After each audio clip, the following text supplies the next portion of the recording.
More than 15 months since their last meeting, world powers are meeting in Istanbul to discuss Iran's controversial nuclear program.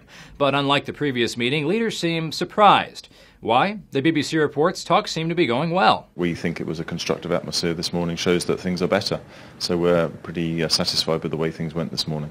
The leaders of P5+1, that's the United Kingdom, United States, Germany, China, Russia, and France, hope the talks can quell tensions about Tehran's program, which they believe could be developing nuclear weapons. Iran's chief foe, Israel, worries these weapons could lead to a Middle Eastern war. An EU policy chief told Euronews, "What we are here to do is to find ways in which we can build confidence between us and ways in which we can demonstrate that Iran is moving away from a nuclear weapons program." Talks in January 2011 didn't yield any agreement because Iran said its program wasn't open to negotiations unless sanctions were lifted first. The P5+1 did not agree and the talks broke down.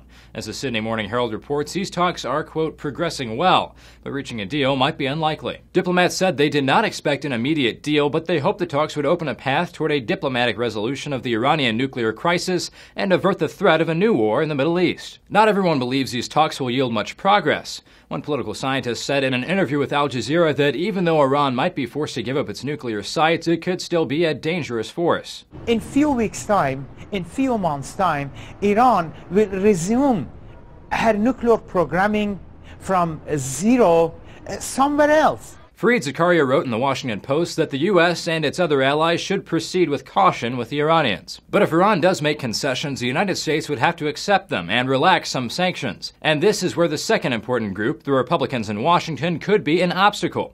If they demagogue any deal or refuse to reciprocate on sanctions, there will be no deal. If talks continue to improve, the Egyptian Gazette says there is a chance the sides could meet again as soon as next month. For Newsy, I'm Zach Toombs. Multiple sources, the real story.